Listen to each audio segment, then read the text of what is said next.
tiada yang mustahil bagimu. Yesus, ku percaya pada Yesus, kami percaya. Yesus, ku percaya pada Amin.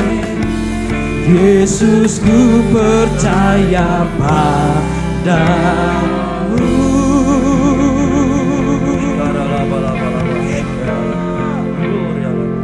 Terima kasih Tuhan untuk lawatan-Mu pada pagi hari ini. Kami merasakan kuatnya hadirat-Mu di tengah-tengah kami. Kami bersyukur Engkau sudah memakai anak-anak muda, generasi yang masih muda, bertalenta untuk worship leader, bermain musik, melayani, usher dan semuanya di tempat ini. Kami tahu gereja ini akan dipakai Tuhan untuk meneruskan atau menghasilkan generasi-generasi dinasti yang baru dari Tuhan, dinasti kerajaan Allah. Engkau akan mengurapi Pak Binsar Tuhan, supaya Tuhan menyatakan, memberikan revelation visi-visi untuk membawa anak-anak muda ini menjadi garam dan terang dunia. Amen. Jakarta, Indonesia, Asia dan dunia Tuhan. Tuhan, kami siap mendengar firman Tuhan. Urapi hamba-Mu, kuasai lidah pikiran hamba-Mu, supaya apa yang disampaikan semata-mata berasal dari kuasa dan kehendak Tuhan saja. Kami siap mendengar firman Tuhan. Kami mengikat segala pikiran-pikiran tidak bisa fokus, pikiran-pikiran yang melayang ke sana kemari penuh dengan distraction. Fokus pada Roh Kudus, pada firman Allah. Beri telinga murid yang siap mendengar baik-baik. Dan di dalam nama Yesus kami sudah berdoa. Yang percaya bersama saya katakan amin. Silakan duduk sekarang. Ini saya kagum nih anak-anak muda ya. Saya itu senang musik Pak Binsar. Ya dulu pernah belajar, jadi saya ikut choir ya di sekolah di mana. Jadi kalau ada suara sumbang main musik yang nggak pas tuh berasa. Ini excellent nih, tepuk tangan ini. Ya. Bassnya juga keren ini semuanya. Tadi saya ngikutin ya. Saya senang lihat bass. Oke. Saudara, saya ingin hari ini kita akan mendengar semacam pengajaran ya. Jadi pengajaran supaya saudara bisa lebih cerdik, cerdas ya dalam mengatur hidup ini. Saudara. Nah, satu hari saya melihat sebuah artikel ya. Judulnya Who is controlling your brain? Siapa atau apa yang mengendalikan pikiran kita? Karena artikel ini mengatakan kalau kita bisa memilih orang atau pihak yang mengendalikan otak kita, ya, atau otak kita itu sebetulnya saudara, kalau diisi sesuatu bisa menentukan masa depan kita, ya. Karena itu seringkali dalam khotbah itu tidak terlalu dijelaskan teknikalnya. Ya, langsung percaya saja, tapi how-nya nggak ada. Nah, hari ini kita akan mendengar, saya nggak tahu waktunya ya, kalau nggak cukup nanti next kalau ada kesempatan. Yang pertama itu, siapakah sebenarnya yang mengendalikan hidup manusia? Kedua adalah bagaimana dia atau controller itu mengendalikan hidup kita di dunia ini. Ya, ini hari-hari ini selalu dibahas. Ya, ada yang namanya kuantum fisik dan sebagainya. Itu lagi ramai sekali saudara. Dan kalau saya lihat ya, itu penggenapan Alkitab sebetulnya. Ya, karena mereka dari sisi sains, tapi ini sebenarnya luar biasa. Ledakan-ledakannya semua. Ya. Dan ada lagi yang aliran yang namanya disebut biomimicry. Saya lagi baca buku, bagus sekali. Jadi orang mulai belajar ya, mengatur hidup dari alam. Karena alam ini sebetulnya sudah ada law, ada hukum yang Tuhan taruh di situ. Kalau kita melanggar nggak bisa, ya macam-macam gitu. Bagus-bagus. Saya ketemu dengan seorang konsultan muda baru 26 tahun ya, anak cewek juga. Ngomong-ngomong itu termasuk mentori saya ya dalam bisnis. Dia menciptakan produk-produk untuk human resources ya dengan biomimicry. Ini luar biasa sekali. Oke, jadi kita akan lihat dengar itu siapa yang mengendalikan hidup kita, bagaimana pihak itu mengontrol hidup kita, dan bagaimana prosesnya serta bagaimana kita terlibat. Karena kita yang pakai, kita yang kena efek ya. Bagaimana kita terlibat untuk bisa mengatur hidup kita itu semua ya saudara. Dan nanti di lain kesempatan mungkin saya akan bicara keuntungannya kalau kita bisa mengatur hidup dengan baik. Tapi saya mau sharing dulu. Nah, sekarang kita mulai dengan siapakah sebenarnya mengendalikan hidup manusia itu. Ya, saya kembali ke Alkitab karena kalau bicara fisik atau ilmu itu terlalu itu ya. Tapi kita lihat dari sisi Alkitab. Kita baca di Galatia 5 ayat 25. Bisa ditayangkan ya. Jikalau kita hidup oleh Roh, baiklah hidup kita juga dipimpin oleh Roh, dikendalikan oleh Roh, huruf besar ya.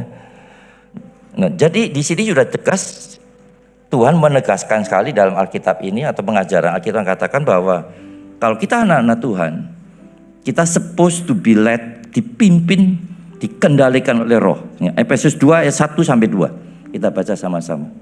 Ya. Kamu dahulu sudah mati karena pelanggaran-pelanggaran dan dosa-dosamu. Kamu hidup di dalamnya karena kamu mengikuti jalan dunia ini. Karena kamu mentaati penguasa kerajaan angkasa. Wah, angkasa itu bicara roh, alam yang tidak kita lihat, ya, yaitu roh, jelas sekali. Yang sekarang sedang bekerja di antara orang-orang durhaka. Ya, jumlahnya banyak. Karena kita ini kadang-kadang jadi abu-abu nih, agak durhaka dikit, agak sorgawi dikit. Jadi ini jelas, ya, Alkitab mengatakan. Kita akan baca di Efesus 6 ayat 12. Ya.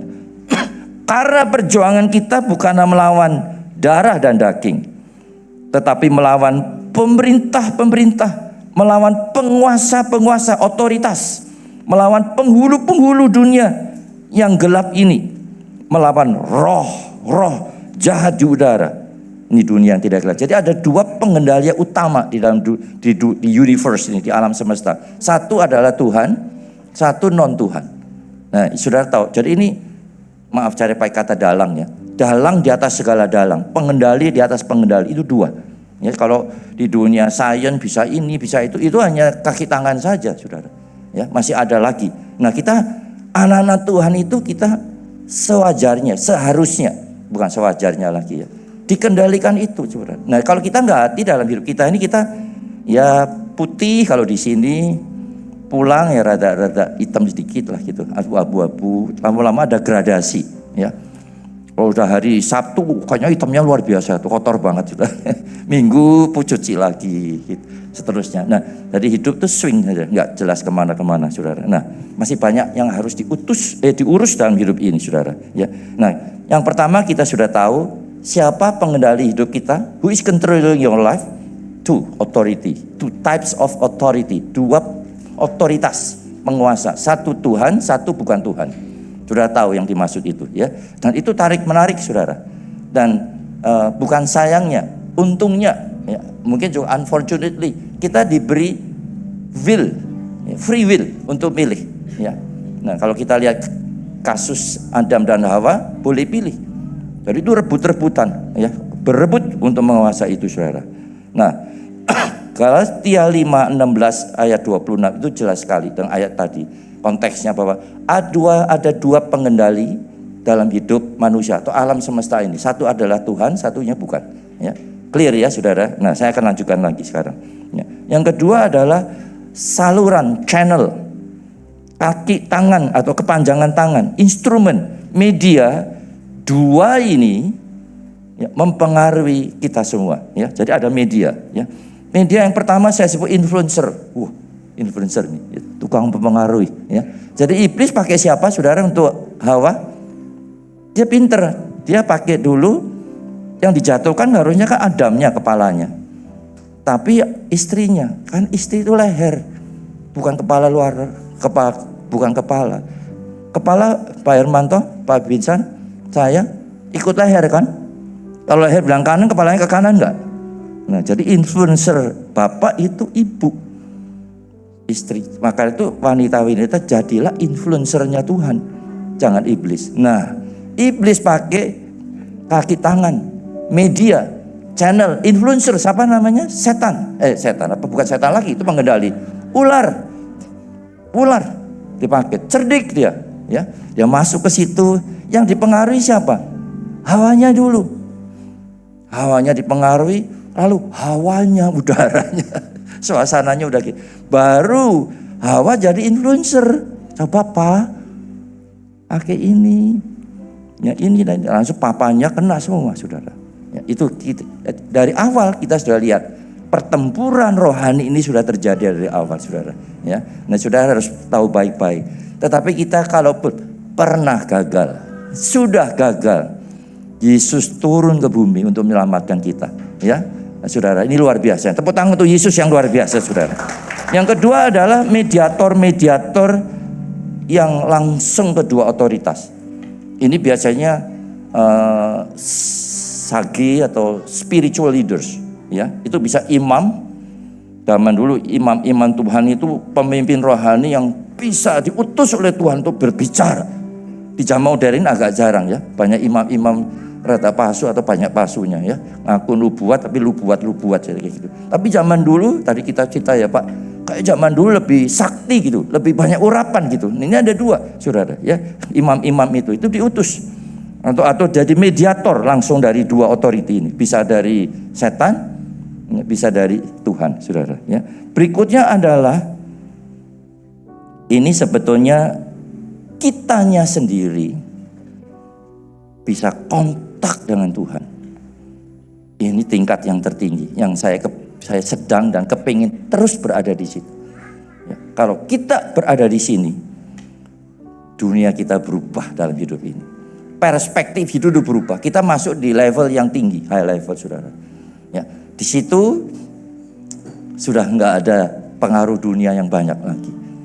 Ini kalau di Bait Allah, ruang maha suci kayaknya sudah. Nah, saudara, sebenarnya kalau kita bisa masuk itu, saudara nggak perlu sekolah Alkitab sampai doktor, profesor, nggak usah, saudara.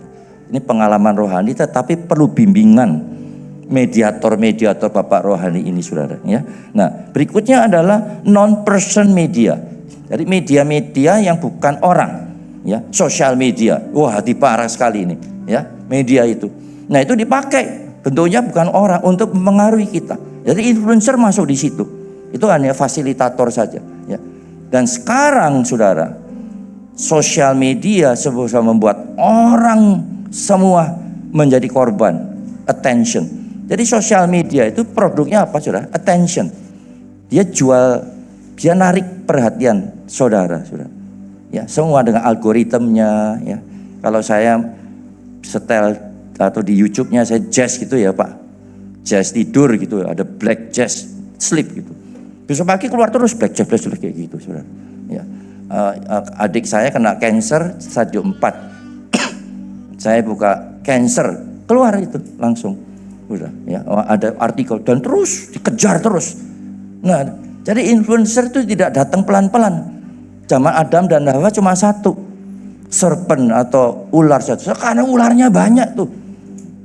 Ada di saku kita ini. Loh, ini kan coba dikelilingi coba. Ada di laptop kita. Tapi tidak selalu channel itu jelek. Tapi ular-ular tuh nyelinap di sini, saudara. Ya. Dan berita yang katanya benar pun itu ya soal kesehatan, banyak mitosnya, banyak enggak benernya juga, saudara. Ya, jadi kita tidak boleh percaya. Termasuk ChatGPT karena belum terlalu mahir, ya, kebenarannya juga belum tentu juga. Ya, jadi ini hal-hal yang terjadi, ya. Lalu ada lagi media itu fasilitator, ya. Fasilitator itu perusahaan sosial media, ya. Ada WA, ada Instagram, ada Facebook, ada YouTube. Yang punya itu, saudara, itu pengusaha-pengusaha itu karena paling laris sekarang bikin itu, ya. Nah, ada event organizer. Kalau tidak virtual, bikin seminar, ya. Badan kurus tanpa makan apa-apa, nggak usah seminar gitu-gitu, ya. Bisa keuntungan 50% 1 bulan, nggak usah bekerja. Wah, terus pakai selebritis untuk kesaksian dan sebagainya. Tapi lepas dari situ saya beritahu pada saudara, teknologi adalah the most impactful facilitator, bahkan accelerator. Itu yang mempercepat kita dipengaruhi. Sehingga kita kadang-kadang bingung ini, milih yang mana. Kita hanyut di arus-arus sosial media. Sehingga we are going nowhere, kita nggak kemana-mana. Nah, artikel tadi, who is controlling your brain, itu pesan utamanya apa? Hati-hati. Kalau ada hanyut seperti itu, ya, nanti Mazmur 1 disebut seperti sekam yang ditiup kanan kiri oleh angin, saudara enggak kemana-mana. Saudara enggak punya purpose, divine purpose dari Tuhan. Ini, saudara jadi korban, victim, mangsa dari purpose-nya perusahaan-perusahaan sosial media ini. Mungkin mau jual ini dengan event organizer, saudara. Nah itu saya bicara adalah channel, ya, salurannya. Kemudian ada kontennya yang dimasukkan, itu pesan, informasi, ya, apa yang masuk di pikiran kita. Itu bisa informasi, buah pikiran, tadi itu informasi dulu oleh si siapa, ular tadi, ya. Dan mereka kalau kasih informasi itu pintar, saudara. Ini salesman yang ulung. Dia nggak bilang, Tuhan, kalau makan ini kamu gini nggak? Bukankah dia pancing dengan pertanyaan? Pertanyaan, ya. Kalau pertanyaan dijawab, digiring, saudara. Jadi cara terbaik untuk mengarik orang itu dengan pertanyaan dulu, baru digiring ke situ, saudara. Saudara lihat nanti, saya tidak ada waktu di kejadian itu, saudara. Ya, nah, saudara, pesan itu bisa informasi, bisa buah pikiran, ya. Ya, tapi sebelum buah pikiran biasanya ada pertanyaan memancing supaya orang digiring dulu, baru diresapi atau dihembusi pesan-pesan itu, saudara. Ya, bisa ide, bisa pendapat, bentuk kata-kata, pengertian. Perhatikan yang terakhir, interpretation. Ini paling tricky sekali, interpretation, ya. Karena informasi yang positif kalau diperspektifkan, dilihat dari sudut pandang yang berbeda, bisa berbeda. Dunia kampanye politik, pilkada itu syarat sekali. Demo-demo kemarin syarat sekali. Saya lihat ada orang, saya sudah mau demo, kok saya kagum Presiden Jokowi, kok mau dimasuk, saya nggak jadi demo juga. Jadi itu syarat-syarat seperti itu, ya.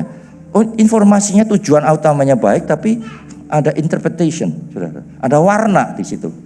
Nah, iblis itu berbicara atau bekerja, influencer ini melalui warna, melalui perspektif, melalui interpretation, saudara. Bahaya sekali, ya.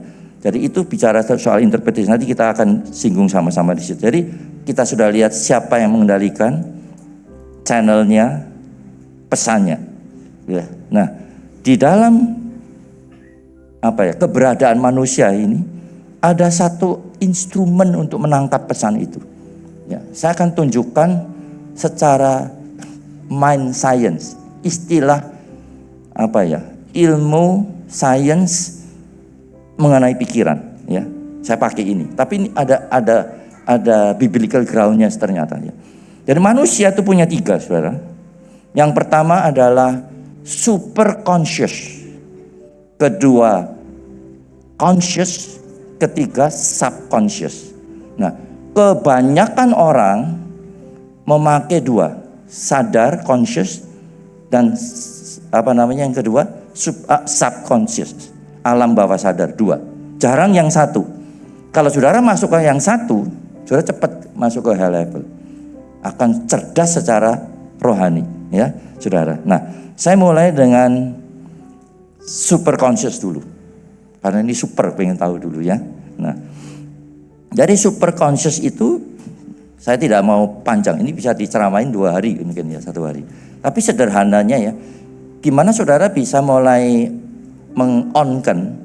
switch on-kan super conscious Anda. 1, di hati nurani. Baca di Mazmur 16 ayat 17. Dari Mazmur 16 ayat 7. Ditayangkan di screen tadi, saudara, ya. Aku memuji Tuhan yang telah memberi apa, saudara? Nasihat itu message, pesan, informasi kepadaku, ya. Ya, pada waktu malam, kok aneh nih, bukan Tuhan yang ngajarin. Hati nuraniku mengajari aku. Saudara pernah enggak dengar ayat ini? Ini ayat kesukaan saya 116. Saya bisa khotbah nih Pak 1 ini soal nasib dari sini, ya. Jadi saudara, kalau sekarang Pak Jokowi atau Pak Prabowo mau telepon saya hari ini, ya, dan saya buka speaker ini, bisa dengar suaranya Pak Jokowi. Saudara-saudara, itu saya nggak bisa tiruin dah kayak gitu, gimana? Ya, kalau Pak Prabowo gimana? Jadi kalau saudara lihat di sini, saudara akan lihat ada speakernya nggak di sini? Ya, lihat speakernya, saudara dengar kan suaranya Pak Jokowi. Pak Jokowinya ada nggak di sini? Speaker ini ngajarin kita nggak? Nah sekarang sudah sosial media direkam, YouTube-nya ngajarin kita, ya saudara. Nah alat ini, receiver ini, ya receiver ini itu hati nurani. Hati nurani itu menangkap apa yang dari Tuhan. Jarang hati nurani menangkap dari setan. Saya kecil-kecil tuh ya, lihat ayam gorengnya adik saya itu, kok satu kurang ya. Udah punya pikiran, mau saya santap aja. Ada hati kecil bilang, jangan, itu kan punya adik kamu. Jadi iblis gak bisa masuk di hati nurani, makan saja. Jadi hati nurani, karena itu Mazmur 1 bicara itu. Saya akan kupas nanti satu saat Mazmur 1. Menarik ya, saya banyak jurnal-jurnalnya di situ. Jadi subconscious itu very biblical sekali. Cuma jarang dikupas baik-baik. Saya banyak pengalaman mujizat melalui ini. Banyak sekali. Banyak sekali saudara. Ya, kalau saya mau cerita itu mulai dari sekolah, kerja, menikah, sampai tahun lalu. Nanti ini sedang alami lagi. Tahun depan yakin banget. Saudara. Saudara. Ya. Jadi yang menarik itu bukan mujizatnya saudara. Ya, tapi pengalamannya. Itu hanya sekedar bonus saja. Ya saudara. Nah subconscious apa namanya tadi? Superconscious ya. Itu hati nurani, receiver ya, yang bisa menerima the voice of God. Itu di situ saudara ya. Nah kalau saudara berlatih ya, saudara akan punya sense itu lama-lama. Ini benar enggak? Karena kadang itu juga terpengaruh selera kita, desire kita. Kita ngaku Tuhan bicara loh. Itu setelah dibuktikan kayaknya kita bicara itu ya, mengatasnamakan rakyat. Sekarang mengatasnamakan Tuhan itu. Kan banyak kayak gitu. Pendeta cuma mengatasnamakan Alkitab. Ngomong ini, ngomong gitu. Tapi the motivation kita tahu semua saudara. Ya. Nah jadi motivasi sekali lagi. Kalau kita motivasinya murni itu pasti dari Tuhan. Kalau ada bumbu-bumbunya, bumbu kecap, bumbu apa, kira-kira bukan murni dari Tuhan saudara. Ya. Nah saudara, kita perlu melatih itu saudara. Ini seperti HP tadi ya. Nah, hanya orang-orang saya nggak berlama-lama karena kita mau over to item yang suka berlatih berdoa. Bahasa umumnya meditation. Bukan begitu suka yoga begitu ya. Itu juga begitu. Tapi ini yang bukan berdoa Bapa kami yang di surga itu nggak jelek juga. Saya mau makan ini berkati nggak gitu juga ya. Ini kita kontak dengan Tuhan. Duduk diam dengan Tuhan. Seperti Maria di kaki Yesus itu ya. Seperti Daud di segala Mazmur yang dia tulis itu, Mazmur Daud itu bicara relationship, bicara meditation. Mazmur 1 meditation, terus meditation saudara. Nah kalau saudara berlatih ini lama-lama tajam saudara. Ya tajam. Nah kapan kita tidak menjadi tajam? Ketika kita mulai melunturkan hati nurani kita dengan godaan-godaan dari pengaruh yang bukan dari Tuhan. Ya, dan saya beritahu dunia ini semakin banyak pengaruh, desakannya ke pengaruh yang bukan dari Tuhan. Semakin banyak. Beda dengan zaman kakek saya, orang tua saya kecil. Nanti cucu saya kayaknya lebih gila lagi nih, sudah. Sudah firman Tuhan dia kecil, tenggelam di sana 60 km di bawah mungkin kalau nggak hati-hati. Ya, jadi banyak noise-nya, bukan voice-nya, saudara. Noise itu bikin orang nggak enak. Voice itu harmoni. Dan ada kebenaran di situ saudara. Jadi ini yang perlu kita, mungkin di satu kesempatan lain kita bisa bicara bagaimana kita bisa melatih meditation ini. Atau direct contact dengan power, authority, roh yang dari Tuhan melalui ini. Saudara, ini luar biasa gitu. Nah saudara, ya, jika kita ingin dipimpin oleh roh, kita perlu banyak memperkuat hati nurani ini saudara, ya, superconscious ini sebagai penerima pesan-pesan Tuhan, ya. Karena hati nurani itu adalah super spiritual conscious, kesadaran rohani yang kita bisa digest untuk mencerna perkara-perkara rohani dari Allah. Bisa pesan, bisa revelation, whatever. Kira-kira seperti itu saudara, ya. Nah, saya lanjutkan lagi saudara. Oke, berikutnya adalah subconscious. Atau saya lanjutkan dengan conscious dulu deh. Conscious itu sadar. Nah, conscious ini sadar karena senses, karena indera. Melihat, mendengar, mengecap, merasa, ya itu kira-kira gitu. Jadi kita menangkap perceive itu dari alam sadar. Nah, alam sadar ini menjadi penerima juga, saudara. Ini yang banyak dipakai, ya. Dan paling mudah karena kita pakai ini. Karena kalau manusia belum belajar yang tadi super conscious, ini yang paling dipakai, saudara. Karena itu iblis pakainya dengan apa? Rasa, dengan senses, sensational matters, hal-hal yang menimbulkan sensasi, saudara. Ya, ini kira-kira gitu, ya saudara. Dan conscious ini menangkap, mengetahui, mengerti, mempelajari, dan menginterpret, memaknai pesan itu, informasi itu. Itu kira-kira ada di sini, saudara. Secara sensis, saudara. Secara akal, saudara. Nah, saya akan beritahu ya. Ini sangat tricky sekali. Bahaya kalau kita nggak hati-hati, ya. Nah, kenapa bahaya? Karena biasanya dengan conscious ini, dengan indera, itu embedded, ditempel, di-attach dengan apa? Feeling dan emosi. Nah, kalau itu informasi ditempel dengan feeling dan emosi, manusia sudah tidak punya akal sehat lagi. Karena cinta itu melek. Cinta itu apa? Buta. Bukan melek, Bu. Buta, Bu. Kebanyakan. Ya, istri saya bilang, maaf nih ya, saya maaf.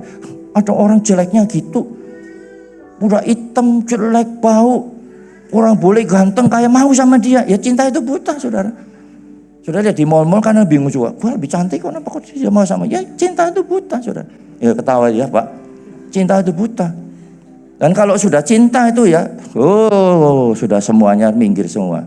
Nah, saudara, ini yang paling very tricky, very dangerously. Jadi kalau saudara mengambil keputusan hanya berdasarkan dengan conscious, you must be careful. Karena iblis pakai sensasi, pakai feeling, pakai emosi. Kalau kita lihat di Kejadian 3 ayat 6. Perempuan itu melihat, pakai mata kan, bahwa buah itu baik untuk dimakan dan sedap kelihatannya. Nasi padang, rawon setan, lupa setannya. Ya kan kayak gitu kan. Lihat rawon setan. Sambelnya korek. Telurnya Brebes. Kerupuk udangnya Sidoarjo. Petisnya dari Sidoarjo juga. Waduh, makan saudara. Ini saudara, kalau di MBD seperti itu. Ya. Lagi pula pohon itu menarik hati, bukan narik becak nih saudara. Ya. Karena memberikan pengertian, interpretation saudara. Enak ya. Lalu ia mengambil dari buahnya, dimakannya, diberikan juga kepada suaminya saudara. Ya. Yang bersama-sama dengan dia. Dan suaminya pun karena kepala ikut leher. Ibu kasih Pak Hermanto, makan Pak.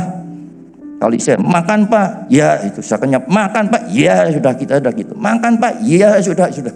Udah masak ini loh, nggak dimakan saya makan aja. Padahal sudah bersama makan juga saudara ya. Tadi makan apa? Tidak berani ngomong juga kan, makannya sama gitu. Enak mana? Nah, makan aja saudara. Kira-kira kayak gitu. Nah, ini yang terjadi saudara. Nah, saya akan loncat saudara. Iman tidak beroperasi di dunia sadar, conscious. Iman beroperasi di dunia super conscious. Ya, karena conscious hanya percaya dengan apa yang kelihatan, yang dirasakan dengan sen indera ini. Tetapi iman adalah bukti dari segala sesuatu yang tidak kita lihat. Makanya kita sering gagal beriman karena pakai alam sadar, alam percaya secara manusia. Iman itu memang gak logik. Percaya dulu ada bukti, orangnya belum ada. Abraham sudah tua banget. Kalau Surabaya bilang tuwek itu kira-kira.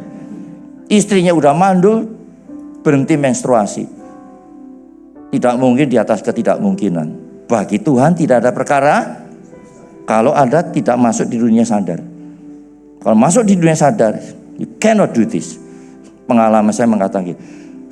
Kenapa ada kesempatan mengalami mujizat saya gagal? Karena masih saya percaya dengan otak saya. Gila enggak? Enggak gila ini. Ada dua orang enggak waras tuh. Abnormal atau paranormal. Abnormal orang gila. Kalau paranormal parah. Super. Di atas conscious, saudara. Nanti ada khotbah sendiri soal iman di super conscious ini, saudara. Ya. Nah, kita baca Ibrani 11 ayat 1. Iman adalah dasar dari segala sesuatu yang sudah saudara harapkan. Dan bukti dari segala sesuatu yang sudah harapkan. Tapi nggak kelihatan. Jadi kalau secara akal nggak mungkin, saudara. Tapi tidak ada perkara yang tidak mungkin, saudara. Saya berusia 53. Saya lihat tabungan saya cukup lah untuk itu. Tapi kalau saya mau melayani Tuhan, mau memberi orang di bawah, nggak cukup. Karena nanti sudah ada gaji yang banyak ini, saudara. Saya hitung. Kalau saya mau punya properti 10, butuh 10 tahun lagi. Udah besok 57 udah pensiun, saudara. Sudah tahu apa yang terjadi ketika saya masuk dunia super conscious, dunia iman, dunia roh. 1 sampai 2 tahun. Saya dapat 17 properti. Tetap kerja, saudara. Saya kadang bayangkan, gak mungkin ini. Kalau secara manusia. Tapi itu terjadi, saudara. So what? Itu salah satu dari sekian, saudara. Saudara, karena itu saya bilang anak-anak saya. Kita gak usah terlalu, kalau kita tahu rahasia ini, saudara. Tuhan sediakan semua yang kita perlukan dengan cara yang lebih daripada yang kita pikirkan. Karena kuasanya itu sudah bekerja di dalam kita. Amin, saudara. Ya. Karena itulah hiduplah di dalam dan dipimpin oleh roh. Saudara perlu meng-empower manusia rohani kita, super conscious kita. Agar kita bisa hidup di dalam iman. Dan mengalami banyak terobosan-terobosan dan mujizat. Saudara, saya umur 24 sudah kerja. Ya, saudara, 24 sudah kerja. Sudah jurusannya bahasa Inggris, nggak punya pengalaman kerja. Tapi rada gila, kepengen jadi kepala cabang, saudara. Coba, lamarannya 2. Cari kepala cabang, atau iklannya. Dan salesman, saya kepala cabang, saudara. 3 ngelamar, 1 ditolak, 2 ditolak. Pulpen Big nolak. Tetra Pak nolak. 1. Ada perusahaan wawancara kira-kira 1 jam. Dia bilang, saya nggak bisa terima kamu. Kamu terlalu muda. Pendidikannya nggak cocok, nggak relevan. Pengalaman nggak ada. Kenapa 1 jam? Saya bilang ke bapak itu dengan urapan Tuhan. Pak, ini nggak ngancam ya pak. Kayaknya 1 hari kita akan ketemu loh pak. Di perempatan situ. Enggak juga, saudara. Saya jatuh keluar aja begitu. Jangan pulang, tunggu di ruang meeting. Ruang tunggu. Oh ada ruang tunggu tuh. Karena saya dari security masuk. Di ruang tunggu saya lihat ada 4 orang calon kepala cabang. 37, 43, semua 40 dan 37. Saya ditanya, kamu mau ngelamar apa? Salesman. Oh ditolak kan. Suruh nunggu, saya pikir. Jadi ini 1 kepala cabang, 4. Dipanggil di speaker 1 sih nggak balik. Tinggal 3 orang. Saya dan 2 calon salesman. Saudara Samuel Setiawan harap masuk ke ruang wawancara. Masuk. Selamat Anda dipilih. Sekarang duduk. Di ruang tunggu ada 2 calon salesman. Anda yang wawancara. Waduh bingung saya. Tadi kan di situ kita senasib nih. Dalam berapa detik. Masuk di kuantumnya Tuhan. Bukan linear. Masuk di kekekalan Allah, di misteri Tuhan. Kaget saya, saudara. Diterima, saudara. Tepuk tangan untuk Tuhan, luar biasa. Ya. Nah, kita lanjutkan lagi. Nanti nggak habis. Nah, sekarang kan saya bicara soal operation system. Jadi dalam diri manusia itu ada kesadaran, consciousness, ya. Kesadaran, ada logika, ada intelektual, ada kognitif capability, kemampuan mengerti, mencerna, menginterpretasikan. Itu ada, saudara. Nah kalau orang sakit di otaknya, dia nggak, kognitifnya dia nggak bisa. Tapi kalau bisa, dia bisa mencerna. Ya. Kalau saudara tidak berlatih, saudara hanya mengenal saja, baca tinggal. Kalau mencerna, lain, saudara. mencerna tingkat tinggi, nanti bisa pilih mana yang baik, mana yang bisa diterima, mana yang sesuai dengan kehendak sempurna dan sesuai dengan kehendak Tuhan. Amin, saudara. Ini 4, saudara. Kira-kira situ, saudara. Nah, jadi manusia punya itu. Nah, saya katakan tadi, the tricky process itu di interpretation. Kita itu jadi informasi ditambah dengan perasaan, dengan suasana, dengan ambience, dengan nuance, saudara. Anda akan kelepek-kelepek, saudara. Karena rayuan Pulau Kelapa. Saudara lupa, tidak ada logik lagi, saudara. Ini yang kalau nggak hati-hati, saudara. Nah, saya mau balik lagi satu yang ketinggalan, yaitu subconscious. Ya. Nah, subconscious itu adalah budak, the slave of conscious and superconscious. Ya. Jadi kalau sekarang saya nyetir, saudara kalau nyetir pertama belajar nyetir mobil kan mikir toh, persneling dulu. Terus apalagi ini, apa namanya itu? Persneling gitu ya, kopling dulu, gas dulu, bingung kan, gini, bingung, saudara. Wah, terus bingung. Lama-lama saudara kan enggak mikir kan, jalan aja, saudara. Ya kadang-kadang kita kalau masuk ke kamar jam sekian pas makan tuh kita pasti ngambil ini otomatis. Ya, jadi itu otomatis. Jadi apa-apa yang sudah menjadi pola di conscious itu masuk ke alam sadar. Nah, alam sadar itu mesin yang nggak bisa berpikir. It doesn't have logic, nggak bisa berpikir. Nah, karena dia jadi hamba. Dia tidak tahu mana yang benar, mana yang salah. Jadi kalau what you believe, apa yang Anda percaya dari conscious dan superconscious masuk di dalam slave, udah lihat orang kumis hitam dan jahat gitu. Karena Anda punya pengalaman itu sudah jadi beliefnya, saudara. Nah, ini perlu hati-hati, saudara. Ini mekanisme yang harus kita sadar. Di subconscious itu, karena itu, saudara, ada pengajaran di science, mind science itu waktu-waktu memasukkan hal yang positif, ya, positif ke subconscious. Saudara mau belajar di luar Alkitab, Mazmur selalu bilang pagi hari, malam hari, ketika the sin world, ketika dunia conscious pada tidur semua, then the super conscious is rising. Karena Abraham waktu nggak punya anak bilang malam hari, Tuhan tidak bicara siang hari, malam hari. Ketika semua the voice is stopping down. Kita noise itu sudah berhenti semua. Tuhan bicara dengan noise-nya. Lihat langit di udara, lihat. Kalau malam, kalau siang kan nggak ada, awan-awan saja. Ya siang gitu, lihat malam lihat gitu. Hitung bintang di langit. Aku nggak bisa dihitung, uncountable. Kayak gitu loh banyaknya keturunan. Secara conscious bisa terima? Nggak bisa. Kalau Tuhan bicara siang hari kayaknya banyak noise-nya.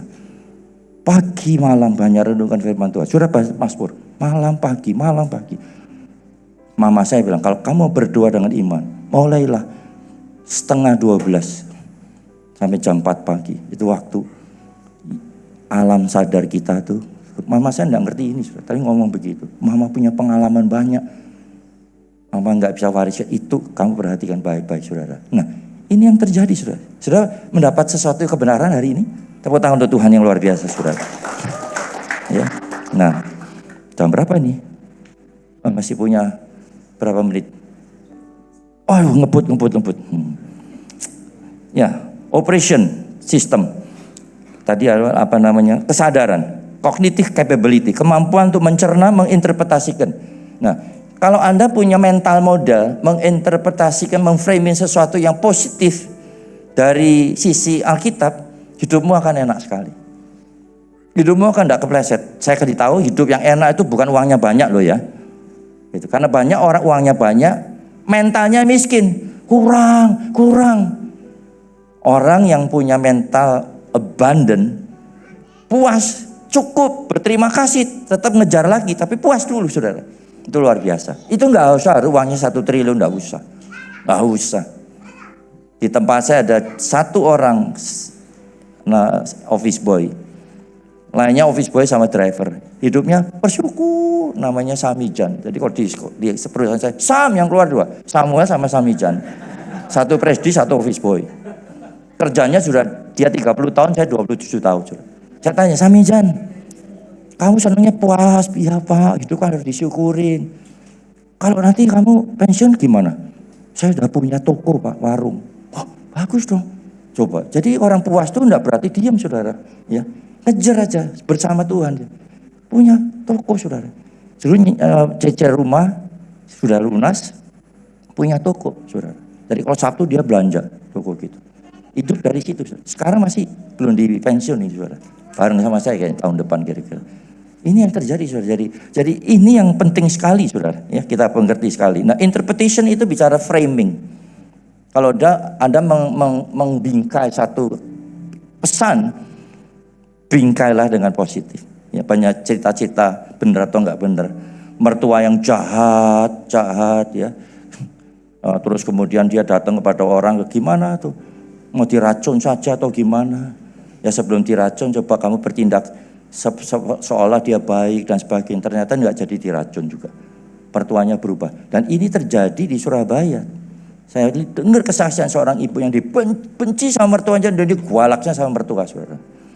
Ya, maka tuh katakan hidup paling enak tuh rumah tangganya siapa? Adam dan Hawa kan enggak punya mertua katanya. Katanya kan gitu tuh, saya dengar kayak gitu. Nah, ini sudah keturunannya mertua, ada galak sama galak, singa sama singa sudah. Afrika lagi turunannya sudah. Berat sekali sudah. Tapi karena framingnya dirubah, mertuanya bisa cinta sama. Sampai mertuanya pernah ke dokter, ini mantu yang paling baik di dunia. Kemarinnya bilang paling jahat, dokternya bingung ini.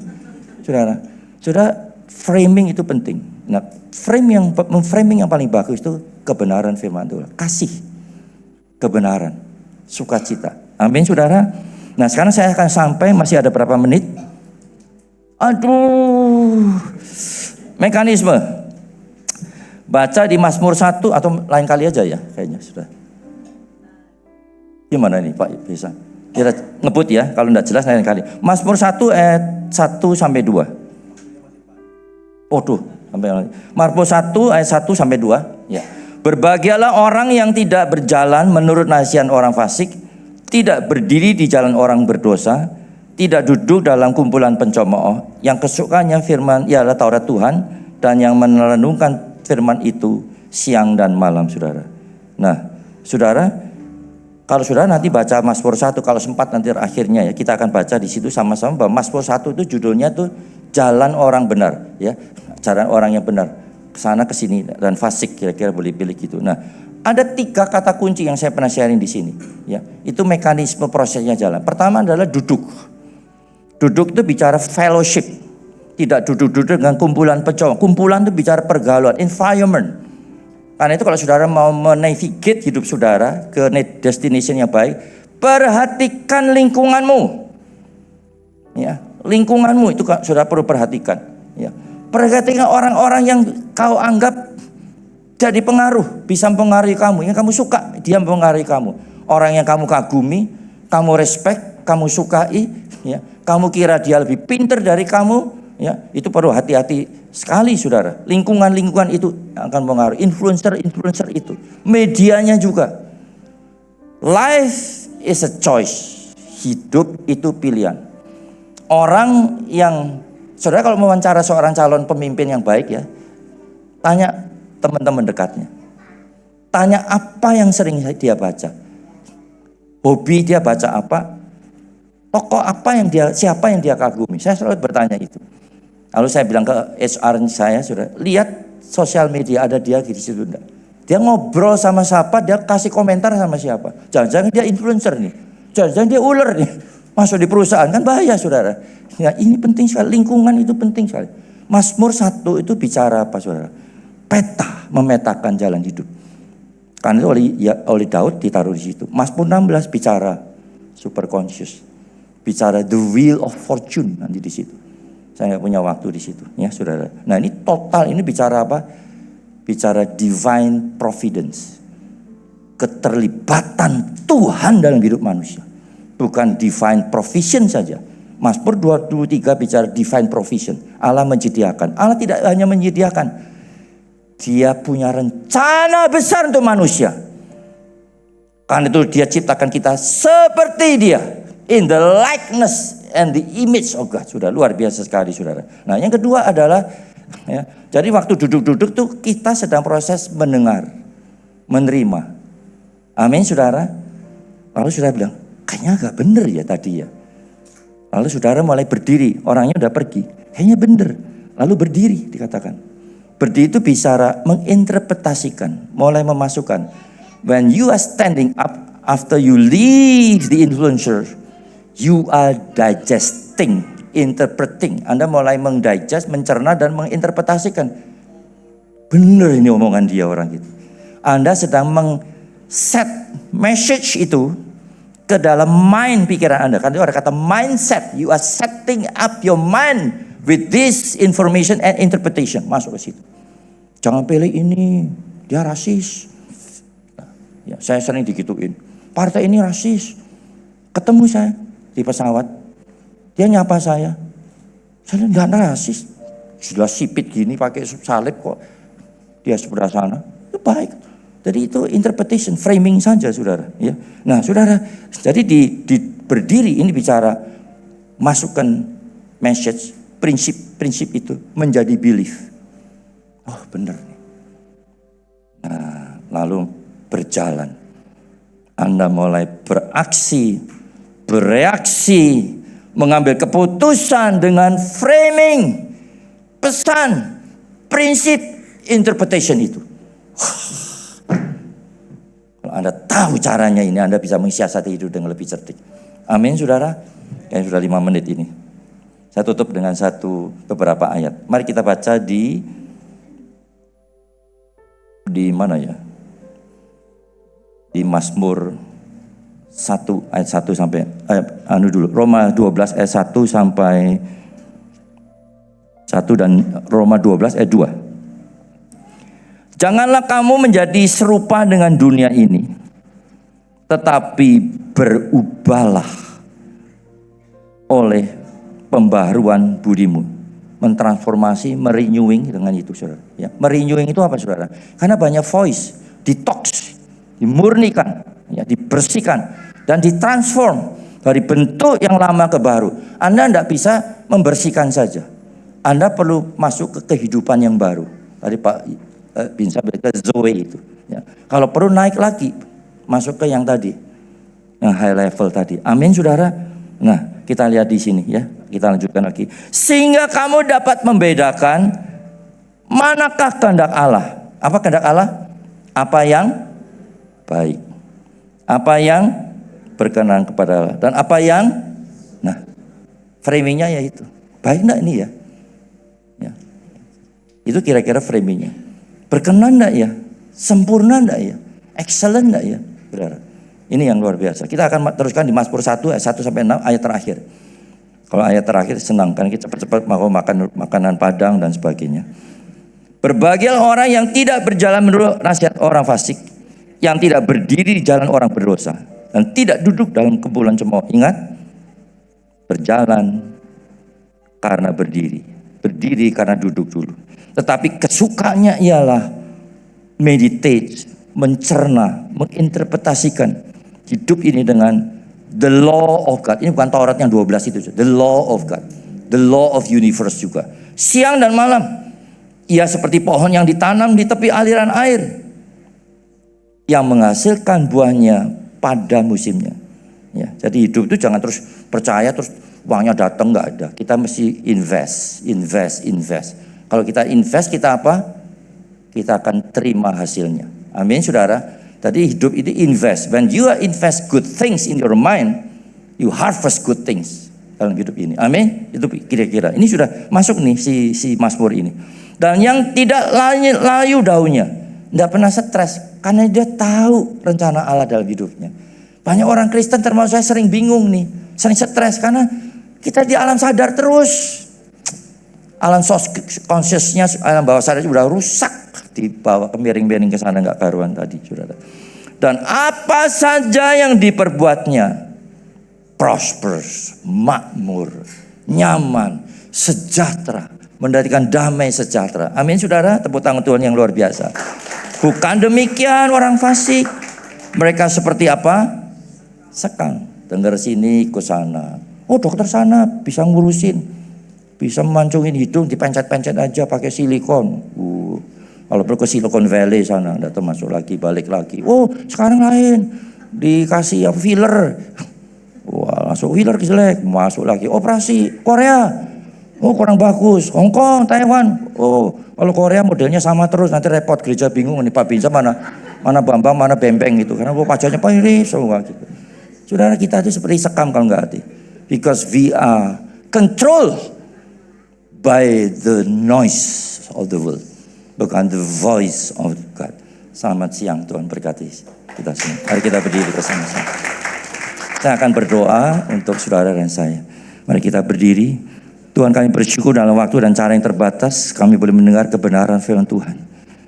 Hamba-Mu berdoa agar firman-Mu ini akan mencerdaskan jemaat-Mu untuk hidup di dalam kehendak dan rencana-Mu yang luar biasa. Terima kasih Bapak, kami mencintai jemaat ini. Tuhan mencintai jemaat ini. Kami ingin bersama Tuhan melihat masa depan anak-anak muda, termasuk orang-orang tua. Mereka akan menerima vision and dream, bukan mimpi tidur. Ada perspektif baru setelah mendengar firman Allah ini. Ada purpose yang baru dalam hidup mereka. Di dalam nama Yesus kami sudah berdoa. Yang percaya bersama saya katakan amin. Amin.